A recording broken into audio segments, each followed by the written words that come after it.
अस्सलामु अलैकुम वरहमतुल्लाहि वबरकातुहू। बिस्मिल्लाह वल्हम्दुलिल्लाह वस्सलातु वस्सलामु अला रसूलिल्लाह व अला आलिहि व अस्हाबिहि अजमईन व मन तबिअहुम बिइहसान इला यौमिद्दीन, अम्मा बअद, फ़इन्न खैरल हदीस किताबुल्लाह व खैरल हदयि हदयु मुहम्मदिन सल्लल्लाहु अलैहि वसल्लम व शर्रल उमूरि मुहदसातुहा व कुल्लु मुहदसतिन बिदअह व कुल्लु बिदअतिन ज़लालह व कुल्लु ज़लालतिन फ़िन्नार। अऊज़ु बिल्लाहि मिनश शैतानिर रजीम। बिस्मिल्लाहिर रहमानिर रहीम। इन्नल्लाह ला युग़य्यिरु मा बिक़ौमिन हत्ता युग़य्यिरु मा बिअन्फुसिहिम। रब्बिश्रह ली सदरी व यस्सिर ली अमरी वहलुल उक़दतम मिन लिसानी यफ़क़हू क़ौली। सुब्हानक ला इल्म लना इल्ला मा अल्लमतना इन्नका अंतल अलीमुल हकीम। इन्नल इज़्ज़त लिल्लाहि जमीअन हुवस समीउल अलीम। तमाम किस्म की तारीफ़ों का हक़दार सिर्फ़ और सिर्फ अल्लाह वहदहु ला शरीक है। मैं तारीफ़ करता हूँ उस अल्लाह की जिसने सारी कायनात को 6 अय्याम में बनाकर अपने आप को अर्श पे मुस्तवी किया, और उस अल्लाह का अर्श 7 आसमानों के ऊपर है।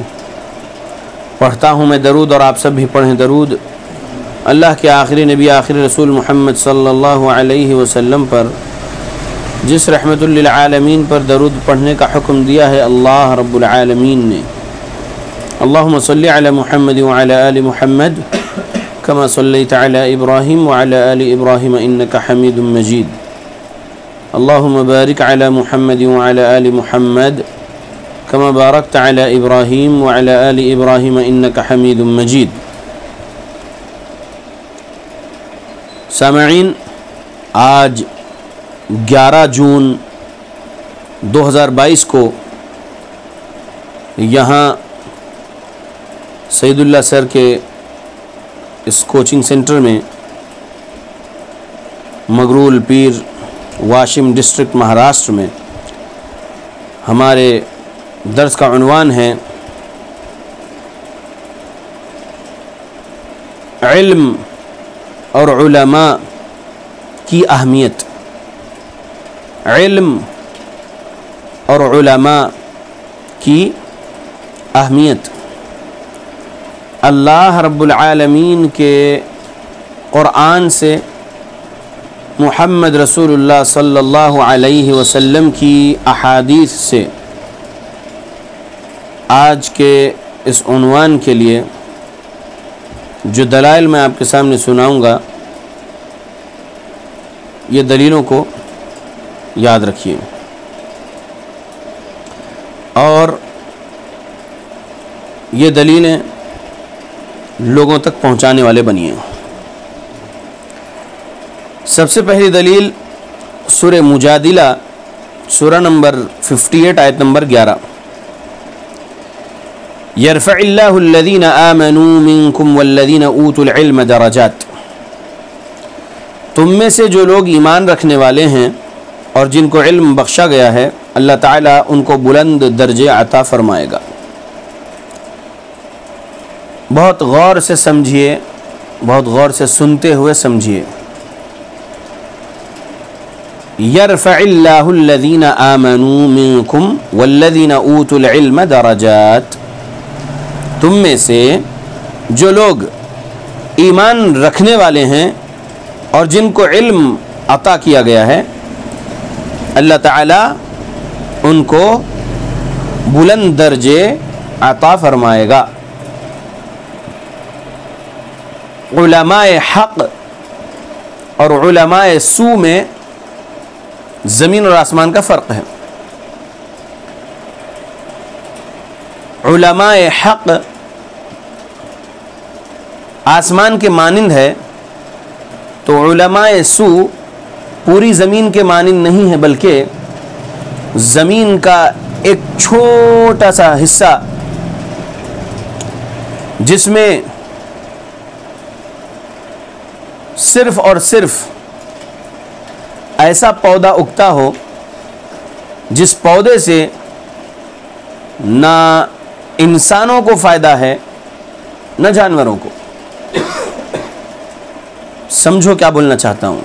उलमाए हक़ आसमान के मिसाल हैं, तो उलमाए सू पूरी ज़मीन के बराबर नहीं है, बल्कि उनकी मिसाल ज़मीन के एक बहुत छोटा सा हिस्सा, बहुत छोटा, और उस हिस्से ज़मीन पर जो इस ज़मीन का सबसे कांटोदार दरख्त, जिसको जानवर भी नहीं खाते, जिसको जानवर भी नहीं खाते, वो दरख्त की मानिंद है कि उससे फ़ायदा किसी को नहीं मिलने वाला है, ना इंसानों को और ना ही जानवरों को।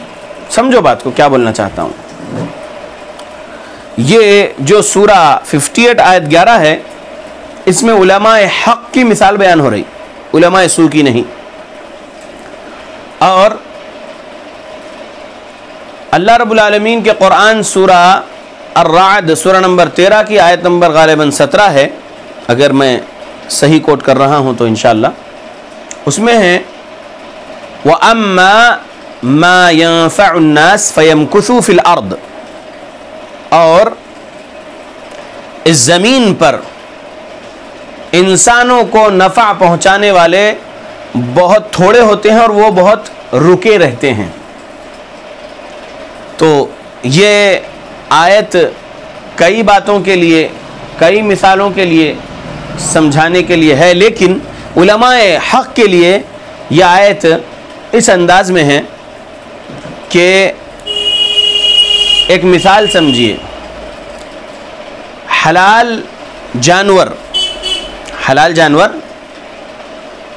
जिसको हम ज़बह करके खा सकते हैं, जो बैल है या ऊँट है या बकरा है या उन्हीं की फैमिली से, हलाल जानवर, ये 1-2 बच्चे देते हैं, कभी 3 बकरी हो जाती है, बकरी कभी 3 बच्चे दे देती है, कभी 2 या 1, ये मैक्सिमम है। रेयर में 3 बकरी भी हो जाती है। हाँ, और जो कुत्ता है या सूअर है, जो हमारे लिए हराम है, नहीं खा सकते हम, वो एक बार में 6-6, 8-8 बच्चे भी देती है, कुत्ती और सूअरनी, है ना। तो जो इंसानों को फ़ायदा पहुंचाने वाले हैं बहुत थोड़े हुआ करते हैं, ये अल्लाह रब्बुल आलमीन के कुरान की बात है। व अम्मा मा यंफ़उन्नास फ़यमकुसू फ़िल अर्द, इंसानों को नफ़ा पहुंचाने वाले इस ज़मीन पर बहुत थोड़े होते हैं और बहुत ठहरे रहते हैं देर तक। समझ रहे हैं?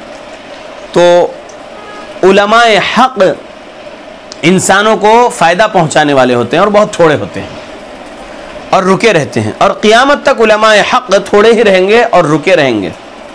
उलमाए हक़ का इंतकाल होता भी है, लेकिन उनके शागिर्द जो थोड़े ही होते हैं, फिर वो अपनी ज़िम्मेदारी संभालते हैं, जो उनको ज़िम्मेदारी मिली होती है उनके असातिज़ा से।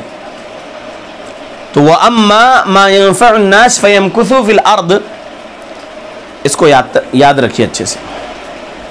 यरफ़इल्लाहुल्लज़ीना आमनू मिनकुम वल्लज़ीना ऊतुल इल्म दरजात, सूरह मुजादिला आयत 11 भी याद रखिए कि अल्लाह दर्जात बुलंद करता है जो असली ईमान वाले होते हैं और जो असली इल्म वाले होते हैं, उनके दर्जात को अल्लाह बुलंद करते हैं। ये अल्लाह ने कुरान सूरा 58 आयत 11 में कह दिया।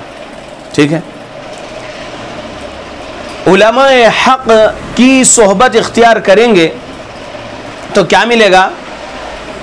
दुनिया में भी अल्लाह की रहमतों में रहेंगे और मौत के वक्त से जन्नती खुशखबरी मिलेगी इंशाअल्लाह। अज़ाब क़ब्र से भी बचे रहेंगे इंशाअल्लाह और जहन्नम से भी बचे रहेंगे इंशाअल्लाह, क्योंकि उलमाए हक़ सही अक़ीदा सिखाते हैं, सही अमाल सिखाते हैं, सही मामलात सिखाते हैं और सिर्फ जन्नत के रास्ते पर लगे रहते हैं और लोगों को भी जन्नत के रास्ते पर लगा के रखना चाहते हैं। उलमाए हक़, दुनिया की मफाद नहीं रहती उलमाए हक़ के सीनों में, और उलमाए हक़ बहुत थोड़े होते हैं। ये बात जहन में रखिए। और ये बात जहन में रखिए कि उलमाए सू जो होते हैं ना, वो लोगों के माल बातिल तरीके से खाते हैं। बनी इसराइल की कौम के अहबार और रुहबान के बारे में अल्लाह ने हमको खबर दिया है कि वो लोगों के इल्म को, लोगों के माल को बातिल तरीके से खाते थे। आज भी बातिल अकीदे सिखाने वाले, बातिल आमाल सिखाने वाले और लोगों के माल को बातिल तरीके से खाने वाले सैकड़ों नहीं लाखों हैं। है नहीं है? है। अगर मुसलमान दुनिया में करोड़ों हैं तो 2-4 लाख, 5 लाख, 10 लाख तो उलमाए सू है नहीं है? तो बातिल तरीके से लोगों का माल खाते और लोगों को घुमाने फिराने वाली बातें करते। पढ़ेंगे कुरान लेकिन इरादा बातिल का रहेगा उनके सीनों में, उनके जहनों में, और लोगों को उनकी जुबान से वो ऐसे मीठे अंदाज में बातिल थमा देते हैं कि लोग उसको हक समझते हैं। तो उलमाए हक और उलमाए सू में बहुत बड़ा फ़र्क है। और उलमाए हक हमको कभी भी दुनिया के तरफ रुझान नहीं कराते, आखिरत की तरफ ही हमारा रुझान रखने की कोशिश करते हैं, रुझान दिलाने की कोशिश करते हैं, सिर्फ आखिरत की तरफ। अल्लाह ने सूरे फातिर की आयत नंबर 28 में कहा, सूरा 35 है वो, इन्नमा यख्शल्लाह मिन इबादिहिल उलमा, और उलमाए हक की सिफत बयान किया अल्लाह ने कि वो खशियत वाले होते हैं, अल्लाह की खशियत रहती है उनके पास। अल्लाह की खशियत इल्म हासिल करने के वक्त भी होती है उलमाए हक के पास, उस इल्म पर अमल करने के वक्त भी अल्लाह की खशियत होती है उनके पास, और उस इल्म को लोगों में आम करने के वक्त, लोगों को सिखाने के वक्त भी अल्लाह की खशियत होती है उनके पास। वो उलमाए हक होते हैं। उलमाए हक मजबूरी में भी झूठ बोलने से अपने आप को बचाते हैं और अपने आप को जहन्नम से बचाने की हर मिनट फिक्र में रहते हैं। अपने आप को पहले जहन्नम से बचाने की फिक्र उनके सीनों में हर मिनट होती है। और हकीकत में जो तक़वे वाले उलमा होते हैं, जो अल्लाह की खशियत वाले उलमा होते हैं, उनके बयानों में असर रहता है, लोगों के दिलों में उनकी बात पहुंचती है, उतरती है लोगों के दिलों में उनकी बात। जो अल्लाह की खशियत वाले उलमा होते हैं, जो हमेशा अल्लाह से, अल्लाह की जहन्नम से डरते रहते हैं, उनकी बातों में तासीर होती है। उलमाए हक बहुत थोड़े होते हैं और ये लोग अर्रासिखून फिल इल्म होते हैं। उलमाए हक जो होते हैं ये ऊपर 4 आयतें 4 हदीसें पढ़ लेके आलिम नहीं बन जाते हैं। उलमाए हक जो होते हैं नहीं, वो बहुत गहराई का गोता लगाते हैं इल्म में, इल्म का कुएं में या इल्म के तालाब में या इल्म के समंदर में। उलमाए हक बहुत गहराई का गोता लगा के निकलते हैं बाहर, बारीक से बारीक मसले को समझने की कोशिश करते हैं अल्लाह के कुरान की आयत से, और बारीक से बारीक मसले को समझने की कोशिश करते हैं अल्लाह के रसूल सल्लल्लाहु अलैहि वसल्लम की अहादीस से और सहाबा रज़ी अल्लाह अन्हुम के फ़हम से, ताबईन तबे ताबईन रहमहुमुल्लाह के फ़हम से समझने की कोशिश करते हैं। उम्मत मोहम्मद सल्लल्लाहु अलैहि वसल्लम में सबसे बड़े औलिया अल्लाह और सबसे बड़े उलमा, सबसे बड़े मुफ्तियान इकराम सहाबा रज़ी अल्लाह अन्हुम। सहाबा रज़ी अल्लाह अन्हुम के बाद दूसरे नंबर पे ताबईन रहमहुमुल्लाह, जो फ़िक़ा ताबईन गुज़रे हैं। फ़िक़ा ताबईन के बाद फ़िक़ा तबे ताबईन में उलमा, मुफ्तियान इकराम, मुहद्दिसीन, मुफस्सिरीन, फिर उनके बाद के लोग। तो हम अल्लाह के ग़ुलामों को क्या करना है? सही इल्म और सही इल्म वाले जो असली उलमा है, उलमाए हक, उनको ढूंढना, उनकी पहचान करना और उन्हीं की सोहबत में रहना। मिसाल लीजिए, और ये मिसाल उलमा ने आपको दिए होंगे। मैं तो एक छोटा सा स्टूडेंट हूँ कुरान और हदीस का, जमात अहले हदीस का बहुत छोटा सा स्टूडेंट हूँ मैं। ये मिसाल कई बार आप लोग सुने होंगे, मेरे से भी सुन लीजिए कि अगर आप इतर बेचने वालों के साथ वक्त गुजारेंगे, उनके साथ बैठेंगे, तो आपको भी खुशबू मिलते रहेगी, और हो सकता है कि आपके अंदर, आपके कपड़ों में भी वो खुशबू समा जाएगी। आप अपने घर भी जाएंगे तो खुशबू को साथ ले जाएंगे, और हो सकता है कि वो कभी आपको हदिया भी दे, खुशबू की शीशी, अतर की शीशी, तो भी आप अपने साथ ले जाएंगे। और अगर आप किसी भट्टी वाले के पास बैठते रहेंगे और उसकी सोबत में रहेंगे, तो हो सकता है कि उस भट्टी के चिंगारियों से आपके कपड़ों में भी सुराख पड़ेंगे और कालिक भी मिलेगी आपके चेहरे पर या आपके कपड़ों पर। समझ रहे? तो हमको उलमाए सू की मिसाल समझना है ये भट्टी से, जहाँ से कालिक और कपड़ों में सुराख मिलेंगे और भाप मिलेगी, गर्मी मिलेगी। ये उलमाए सू की मिसाल है। उलमाए हक़ की मिसाल ये है कि आप उनकी सोहबत में रहेंगे तो आपको हदियतन अतर भी मिलेगा, और फिर ऐसे ही इतर बार बार लगाते रहते हैं, अतर फरोश लगाते रहते हैं, अतर फरोश, भाई ये भी थोड़ा चेक कर लो, भाई ये भी थोड़ा चेक कर लो, ये भी आपके अंदर खुशबू रहेगी। तो उनके पास से आपको खुशबू ही मिलेगी उलमाए हक़ से, यानी सही इल्म मिलता रहेगा। तो ये बात जहन में रखिए कि उलमाए हक़ इस ज़मीन पर बहुत थोड़े हैं, और हमारी जमाअत अहले हदीस में भी उलमाए हक़ बहुत थोड़े हैं। क्या बात कर रहे हैं? क्या हमारी जमात अहले हदीस में भी उलमाए सू हैं? तो कहूँगा अक़ीदे में बुरे नहीं है वो, अमाल में बुरे नहीं है वो, मामलात में कई लोग बुरे हो गए हैं। तो इस वजह से मैं ये कहूँगा, मैं ताकीद कर रहा हूँ आजकल कुछ सालों से कि जो है अपने खुतबों में मैं बोल रहा हूँ कई लोगों को कि भाइयों, हमेशा सच बोलने वाले आलिम आपके बस्ती में, आपके गांव में, या आपके शहर में, या आपके स्टेट में कौन है देखो, जो कितनी भी मजबूरी आ जाए उनके ऊपर झूठ नहीं बोलेंगे। अपने आप को नुकसान में भी डालना पड़े अगर सच बोलकर, तो नुकसान में डाल लेते हैं, सच बोलने के लिए पीछे नहीं हटते। ऐसे आलिमों की सोबत इख्तियार करो जो अपनी ज़ाती मफाद के लिए कभी झूठ बोल रहा है, कोई आलिम रहकर, या ज़ाती मफाद के लिए किसी के बारे में झूठ बोल दे रहा है, या कुछ झूठा इल्ज़ाम लगा रहा है, या कहीं का झूठ उस तक पहुंचा था, उस झूठ को इसने भी फैला दिया है, तो ये उलमाए हक़ में से नहीं हो सकते हैं।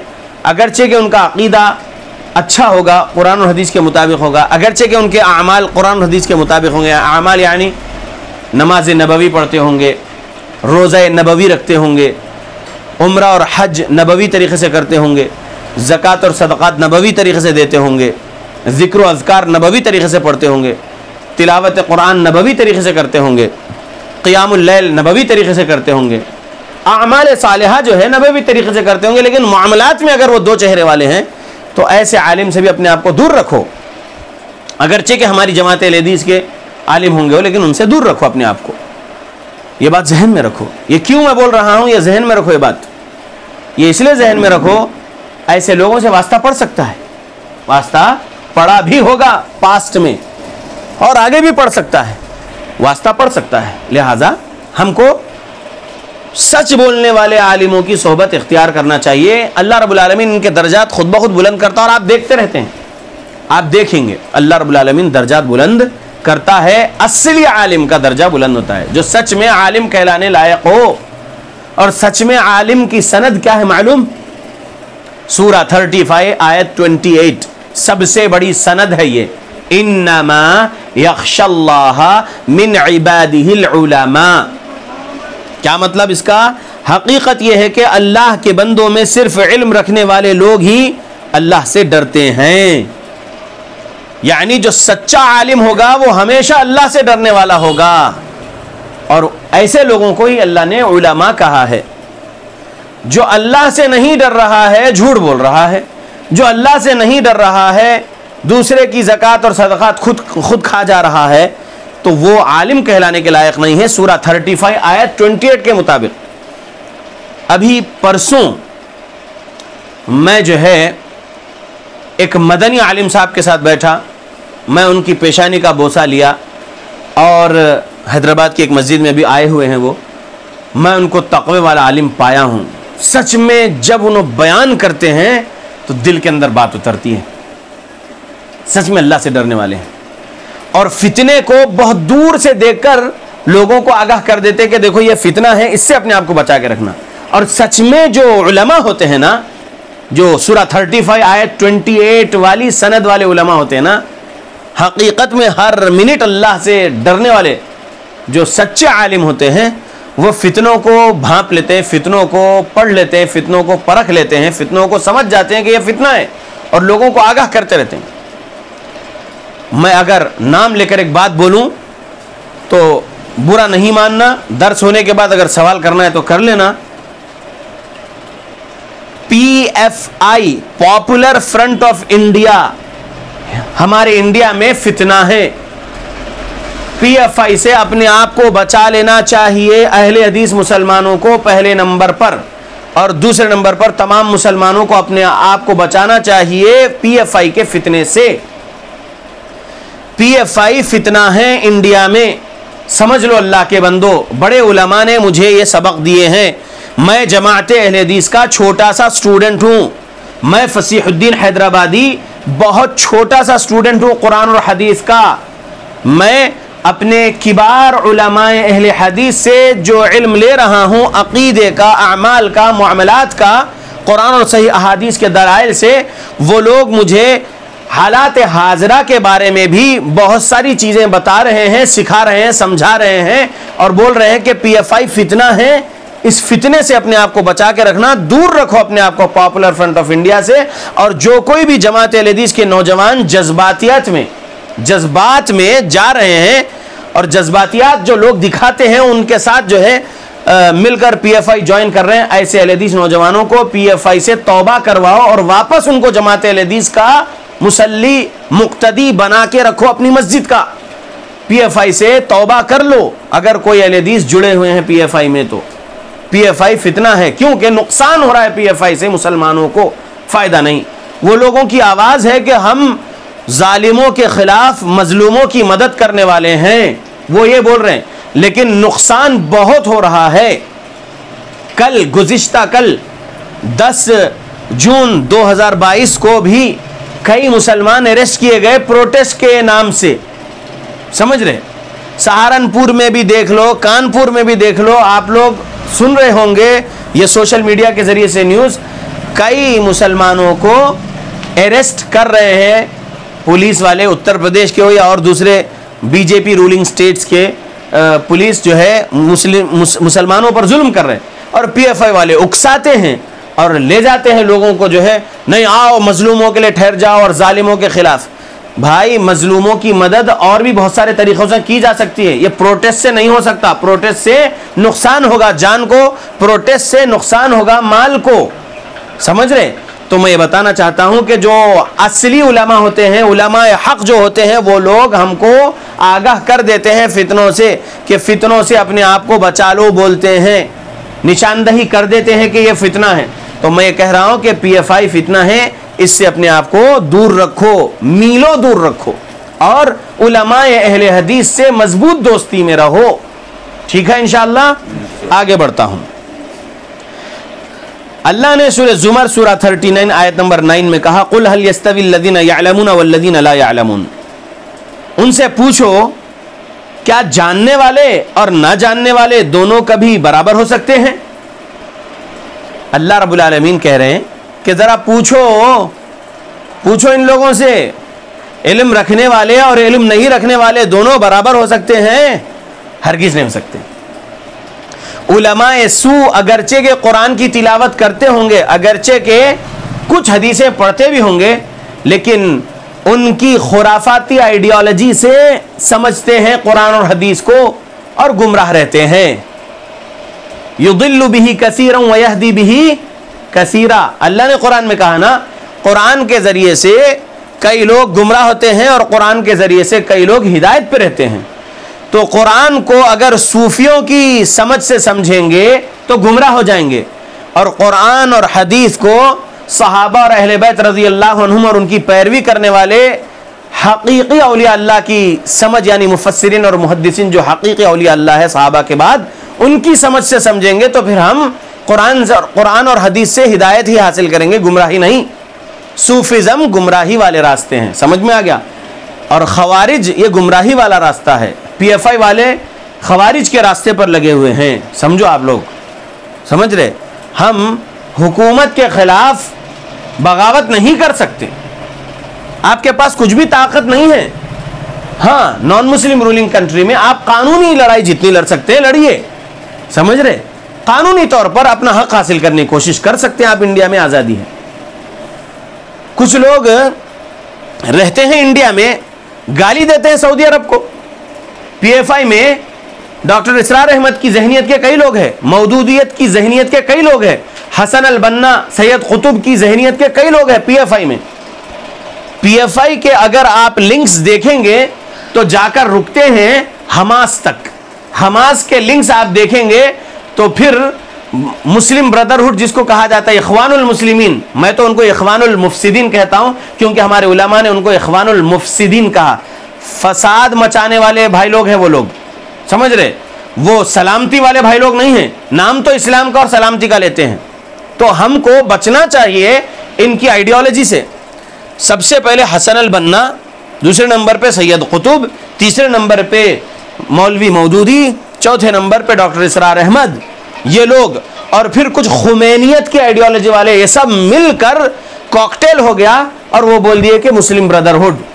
ये मुस्लिम ब्रदरहुड नुकसान पहुंचा रहा है मुसलमानों को। अगर आप लोग थोड़ा इसके ऊपर रिसर्च करेंगे तो समझ में आ जाएगा। मैं तो रिसर्च किया हुआ हूँ, बड़े बड़े उलमा के पास बैठकर जो कुछ समझना था समझा हूँ अल्हम्दुलिल्लाह। मक्का में मेरे उस्ताद मुफ्ती हरम मुहद्दिस मक्का फजीलतुल शेख वसीउल्लाह अब्बास हफिज़हुल्लाह से जो कुछ सीखा, अकीदा सही, जो कुछ सीखा अमाल सही, सही दलाइल से कुरान और हदीस की, और जो कुछ सीखा अखलाक हसना, और जो कुछ सीखा आदाब इल्म और आदाब उलमा, और जो कुछ सीखा आदाब, और जो कुछ सीखा दूसरे फिरकों के बारे में कि इनके अंदर ये बुराइयां हैं और इनसे बचना चाहिए, वो मैं आपको बता रहा हूं। और भी मेरे दूसरे असातिज़ा है, मैं जो कुछ उन लोगों से सीखा हूं वो लोगों को सिखाने की कोशिश कर रहा हूं। तो हमको इन लोगों की आइडियोलॉजी से बचना है जो इख्वानुल मुफसिदीन है, समझ में आ गया। और इख्वानुल मुफसिदीन वाले ही PFI या और दूसरे ऐसे ही नाम जो बना लेते हैं, इन लोगों के अगर आप थोड़ा सा रिसर्च करेंगे तो आप लोगों को इनके बारे में असलियत समझ में आएगी। और मैं कहूँगा कि शेख मोहम्मद रहमानी सनाबिली मदनी हफिज़हुल्लाह से कांटेक्ट में रहिए, जो दिल्ली में सबसे बड़ी हमारी जो एक यूनिवर्सिटी कह लीजिए उसको, बहुत बड़ा इदारा सनाबिल, जामिया इस्लामिया सनाबिल, उसके जो सदर हैं उनसे आप लोग अपने आप को जोड़ के रखिए। शेख मोहम्मद रहमानी सनाबिली मदनी हफिज़हुल्लाह, जामिया इस्लामिया सनाबिल के सदर, उनसे अपने आप को मजबूती से जोड़ के रखिए। डॉक्टर उबैदुर रहमान मदनी तलौली मुंबई, वो शेख साहब से अपने आप को जोड़ के रखिए।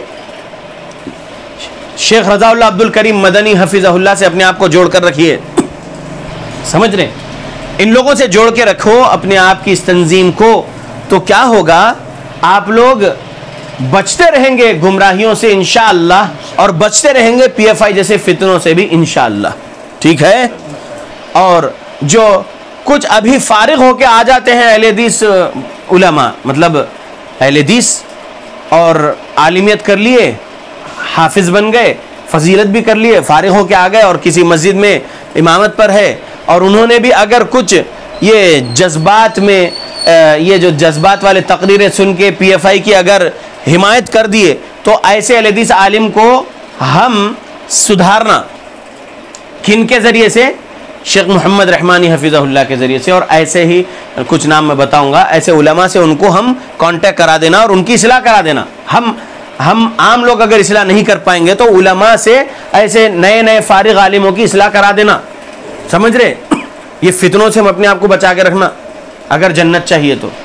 दावत और तबलीग का काम रोक देंगे ये हुकूमत वाले, क्या बोलेंगे कि तुम लोग जो है हुकूमत के खिलाफ हो, तुम पॉपुलर फ्रंट ऑफ इंडिया वाले हो या तुम फला तंजीम वाले हो, लिहाजा तुम दावत और तबलीग नहीं करना, और तुम पर कड़ी नज़र रखी जा रही है इंटेलिजेंस ब्यूरो की, या तुम पर कड़ी नज़र रखी जा रही है स्पेशल ब्रांच ऑफिसर्स के ज़रिए से या दूसरी और पुलिस के ज़रिए से, ये सब बातें होती। हम दावत और तबलीग का काम करते रहना। जो ये नौजवान हैं 5 टाइम की नमाज पाबंदी से पढ़ रहे हैं, गौर करो तो नहीं पढ़ रहे भाई। 5 वक्त की जो फ़र्ज है उसको अदा नहीं कर रहे हैं, और आप इकामत दीन के नाम पर जो है इसरार अहमद साहब की, मौदूदी साहब की बातों को आम कर रहे हैं, या पॉपुलर फ्रंट ऑफ इंडिया की आइडियोलॉजी को आम कर रहे हैं।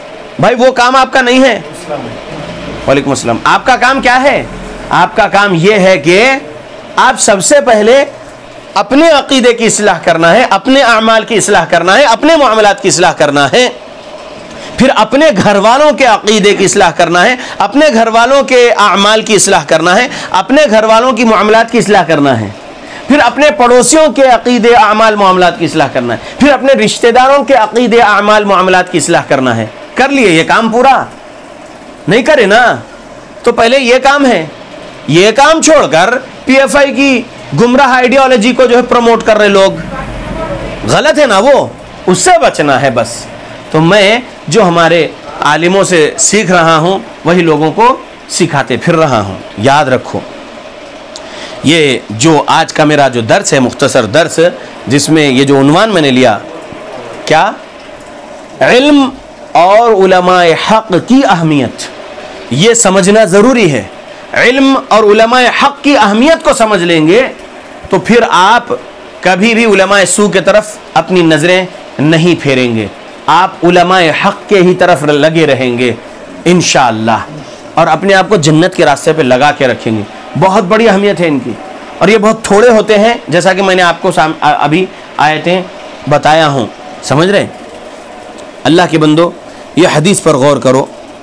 यह हदीस तिरमिज़ी से बता रहा हूँ, 2647। अन अनस इब्न मालिक रज़ियल्लाहु अन्हु क़ाल क़ाल रसूलुल्लाह सल्लल्लाहु अलैहि वसल्लम मन खरज फ़ी तलबिल इल्मी फ़हुव फ़ी सबीलिल्लाहि हत्ता यरजिअ। गौर करिए, मन जो कोई भी शख्स, खराजा निकला, फ़ी तलबिल इल्मी इल्म हासिल करने के लिए, फ़हुव फ़ी सबीलिल्लाह तो वो अल्लाह के रास्ते में लगा हुआ है, हत्ता यरजिअ उस वक्त तक वो अल्लाह के रास्ते में लगा है, समझ लीजिए जब तक कि वो अपने घर लौट नहीं जाता। ये भी फ़ी सबीलिल्लाह का काम है, सही इल्म हासिल करना। तो सही इल्म की अहमियत हमको इस हदीस से मिल रही नहीं मिल रही? इस हसन लिज़ाती ही दर्जे की हदीस है, यानी मकबूल रिवायत है, सही हदीस है, ये ज़ईफ़ हदीस नहीं है। ये तिरमिज़ी 2647, मन खरज फ़ी तलबिल इल्मी फ़हुव फ़ी सबीलिल्लाहि हत्ता यरजिअ, जो बंदा निकला अपने घर से किसी रास्ते में और उसका मंशा क्या है, उसका इरादा क्या है कि वो कुरान और हदीस का इल्म हासिल करने के लिए निकला है अल्लाह के लिए, तो वो जब तक अपने घर नहीं लौट जाता तब तक वो फ़ी सबीलिल्लाह में है, अल्लाह के रास्ते में है। अगर वो बंदा जा रहा है इल्म हासिल करने के लिए, कुरान और सही अहादीस का सलफ सालिहीन की समझ के मुताबिक वाला इल्म लेने जा रहा है, और रास्ते में कोई दुश्मन उसका कत्ल कर दे, तो वो इंशाअल्लाह शहीद होगा, क्योंकि वो क्या है, वो सबीलिल्लाह में है ना। तो इल्म की अहमियत समझो।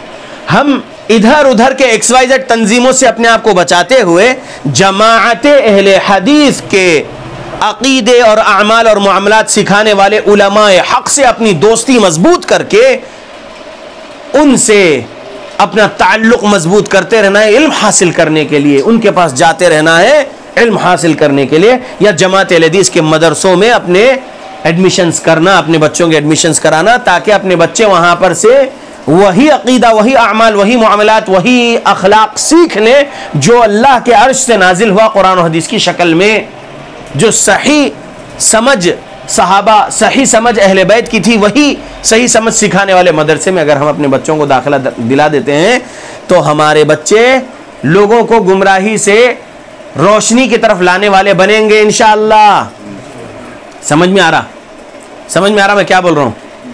तो इल्म की अहमियत है और उलमा की अहमियत है। इल्म की अहमियत में एक हदीस और सुना रहा हूँ, 1455 सुनन अबू दाऊद, 1455 नंबर की हदीस सुनन अबू दाऊद। अन अबी हुरैरा रज़ियल्लाहु अन्हु अन नबी सल्लल्लाहु अलैहि वसल्लम क़ाल मज्तमा कौमुन फी बैतिन मिन बुयूतिल्लाहि तआला यतलूना किताब अल्लाह व यतदारसूनहु बैनहुम इल्ला नज़लत अलैहिमुस सकीनह व गशियतहुमुर रहमह व हफ़्फ़तहुमुल मलाइका व ज़करहुमुल्लाहु फी मन इंदहु। तर्जुमा। सुनन अबू दाऊद हदीस नंबर 1455 अबू हुरैरा रज़ियल्लाहु अन्हु ने रिवायत किए हैं, मुहम्मद सल्लल्लाहु अलैहि वसल्लम ने फरमाया है, जो लोग अल्लाह के घरों में से किसी घर में जमा होकर अल्लाह की किताब की तिलावत करते हैं और आपस में उसका दर्स और मुज़ाकरा करते हैं, यानी अल्लाह की किताब से दर्स देते हैं, तो उन लोगों पर अल्लाह की सकीनत नाजिल होती है, अल्लाह के तरफ से सकीनत नाजिल होती है। सुकून चाहिए है ना हमको हमारी ज़िंदगी में। टेंशन हर एक की ज़िंदगी में है ना, किसी को हेल्थ इश्यूज़ है, किसी को फिनेंशियल इश्यूज़ है, किसी को औलाद के कुछ मसले हैं, किसी को और रिश्ते के कुछ मसले हैं, किसी को पड़ोसी के कुछ मसले हैं, किसी को बस्ती वालों से कुछ मसले हैं, किसी को कुछ फ़िरक़े वालों से कुछ मसले हैं, किसी को मुल्क वालों से गैर मुस्लिमों से कुछ मसले हैं। तो टेंशन्स तो है, सुकून चाहिए ना, तो सुकून मिलेगा। अल्लाह के रसूल सल्लल्लाहु अलैहि वसल्लम के इस हदीस से सबक मिल रहा है कि सुकून कहाँ मिलेगा। अल्लाह रब्बुल आलमीन के कुरान का दर्स देते रहो तो सुकून मिलेगा। कुरान का दर्स हदीस के बगैर मुकम्मल हो सकता क्या? यानी कुरान और सही अहादीस का दर्स अगर एक दूसरे को देते रहेंगे तो इससे क्या होगा, ऐसी मजलिस में क्या नाजिल करेगा अल्लाह? सकीनत नाजिल करेगा। अभी हम लोग बैठे हैं अल्हम्दुलिल्लाह यहाँ पर, और अल्लाह के कुरान और रसूलुल्लाह सल्लल्लाहु अलैहि वसल्लम की बातें हो रही हैं यहाँ पर कुरान और हदीस का दर्स है, किस्से कहानियों की किताब नहीं पढ़ी जा रही है। तो यहाँ पर क्या नाजिल हो रही है? ईमान होना है हमारा, सकीनत नाजिल हो रही है। इस हदीस के मुताबिक रहमत उन्हें ढांप लेती है, कहा प्यारे नबी सल्लल्लाहु अलैहि वसल्लम ने आगे, यानी फिल वक्त हम लोगों को क्या ढापे हुए हैं? अल्लाह की रहमत ढापी हुए है। फरिश्ते उन्हें अपने परों से घेर लेते हैं। फरिश्ते क्या करते हैं? उन्हें घेर लेते हैं। अभी ईमान होना चाहिए हमको अल्लाह पर, अल्लाह के रसूल सल्लल्लाहु अलैहि वसल्लम पर, अल्लाह के रसूल सल्लल्लाहु अलैहि वसल्लम की एक बात पर कि फिल वक्त हम जिस मखलूक को नहीं देख पा रहे हैं, फरिश्ते वो हमको घेरे हुए हैं, ये ईमान रखना चाहिए। क्योंकि यहाँ पर हम लोग क्या कर रहे हैं? कुरान और हदीस का दर्स दे रहे हैं, तो यहाँ पर फरिश्ते हमको घेरे हुए हैं, ये ईमान होना चाहिए। और अल्लाह अज़्ज़ा वजल उन लोगों का जिक्र करता है उनके पास जो अल्लाह के पास हैं। अल्लाह किससे जिक्र कर रहा है? फरिश्तों से जिक्र कर रहा है जो उसके पास हैं। अल्लाह अकबर, कितनी बड़ी बात है। तो कुरान और सही अहादीस का दर्स हम देते रहेंगे। यहाँ पर हर सैटरडे होता है सर, हर सैटरडे मगरिब के बाद, अल्हम्दुलिल्लाह। तो हर सैटरडे मगरिब के बाद जो यहाँ दर्स हो रहा है, ये ऐसी मजलिस में अगर आप लोग आते रहेंगे और दूसरे लोगों को लाते रहेंगे, बोल कर लाएंगे कि भाई एक ऐसी मजलिस में चलो जहाँ पर आपको सुकून मिलेगा, एक ऐसी मजलिस में चलो जहाँ पर आपको अल्लाह की रहमत मिलेगी, एक ऐसी मजलिस में चलो जहाँ पर आपको अल्लाह के फरिश्ते घेरे हुए होंगे, एक ऐसी मजलिस में चलो जिस मजलिस में आप बैठने के वजह से अल्लाह आपको याद करेगा, अल्लाह के पास जो फरिश्ते हैं उनके सामने। आयत है ना कुरान की, अल्लाह रब्बुल आलमीन ने कहा फज़कुरूनी अज़कुरुकुम, तुम मेरा जिक्र करोगे तो मैं तुम्हें याद करूंगा। तो हम अल्लाह रब्बुल आलमीन को याद कर रहे हैं ना फिल वक्त यहाँ पर इस दर्स में, तो अल्लाह हमारा जिक्र कर रहा होगा। जिक्र से मुराद अल्लाह हमारा तज़किरा कर रहा होगा फरिश्तों से। अल्लाह अकबर, बड़ी बात है ना। तो 1455 सुनन अबू दाऊद से सबक मिल गया, इल्म की बहुत अहमियत है। कौन से इल्म की? कुरान और हदीस, कुरान और हदीस, कुरान और हदीस के इल्म की, कुरान और हदीस के इल्म की बहुत बड़ी अहमियत है। क्योंकि कुरान और हदीस का इल्म सीखेंगे तो जिस मजलिस में हम रहेंगे इतने फ़ायदे हमको मिल रहे हैं। दुनियावी तालीम के मजलिस में ये सब फ़ायदे नहीं मिलने वाले। अगरचे के मैं ख़ुद भी अल्हम्दुलिल्लाह इंग्लिश मीडियम से मेडिकल लैब टेक्नीशियन हूँ, अल्हम्दुलिल्लाह, दुनियावी तालीम है ना वो। मैं ख़ुद भी अल्हम्दुलिल्लाह कंप्यूटर्स पढ़ा हुआ हूँ, दुनियावी तालीम है ना वो, अल्हम्दुलिल्लाह। अल्लाह के फजल से अल्लाह रब्बुल आलमीन की मदद से मैं खुद भी बीकॉम ग्रेजुएट हूँ इंग्लिश मीडियम से अल्हम्दुलिल्लाह। दुनियावी तालीम है ना वो, लेकिन जब तक मैं उन मजलिसों में ये दुनियावी तालीम ले रहा था, मुझे ना अल्लाह की रहमत ढांपे हुए थी, ना मुझे उस मजलिस में सुकून मिलेगा, ना उस मजलिस को फरिश्ते घेरे हुए होंगे, ना उस मजलिस में रहने की वजह से अल्लाह मेरा जिक्र करेगा फरिश्तों से। जी नहीं, समझ रहे? दुनियावी तालीम लेना चाहिए, दुनियावी तालीम लेना चाहिए। और हम दुनियावी डिग्री लेकर हम दावत व तबलीग बहुत अच्छे अंदाज में कर सकते हैं। अगर इंग्लिश लैंग्वेज भी हम सीखेंगे या हमारे स्टेट लैंग्वेज भी हम सीखेंगे तो हम दावत व तबलीग कर सकते हैं उस लैंग्वेज में और उस अच्छे अंदाज में भी, समझ रहे? और हम इस इल्म को जब लेंगे तो इस इल्म से हमको सुकून मिलेगा, रहमत मिलेगी, बहुत सारी फजीलतें मिलने वाली है दीन इल्म से। तो दीन इल्म की बहुत अहमियत है। तो हम दीन इल्म की अहमियत को आज जो समझे हैं इसको याद रखेंगे और दीन इस्लाम का इल्म लेते रहेंगे और हम उलमा की अहमियत को समझें। आज के इस मुख्तसर से दर्स में तो हम उलमा का कदर करेंगे, इल्म की भी कदर करेंगे, उलमाए हक़ की भी हम कदर करते रहेंगे इंशाअल्लाह। और हम गुमराह तंजीमों से, गुमराह फ़िरक़ों से अपने आप को बचा के रखेंगे हमारी मौत तक। और हम हमारी मौत तक जमाते अहले हदीस के मुसलमान बने रहेंगे इंशाअल्लाह। और हम अल्लाह रब्बुल आलमीन से तक़वा मांगते रहेंगे, इखलास मांगते रहेंगे उसके इबादतें करने के लिए और दावत व तबलीग करने के लिए भी हम अल्लाह से तक़वा और इखलास मांगते रहेंगे। अल्लाह हम सब पर ख़ास रहमत बरकत नाजिल करे, आमीन। अल्लाह हमको इल्म और उलमा की कदर करने वाला बनाए। अल्लाह हमको कुरान और हदीस का इल्म सीखते रहने वाला बनाए, आमीन। कुरान और हदीस के इल्म को सलफ़ सालिहीन की समझ के मुताबिक ही समझ कर अमल करने वाला बनाए, आमीन। और कुरान और हदीस के इल्म को सलफ़ सालिहीन की समझ के मुताबिक लोगों को भी समझाने वाला बना दे अल्लाह हमको, आमीन। सुब्हानक अल्लाहुम्मा व बिहम्दिका अशहदु अन ला इलाहा इल्ला अंता अस्तगफिरुका व अतूबु इलैक।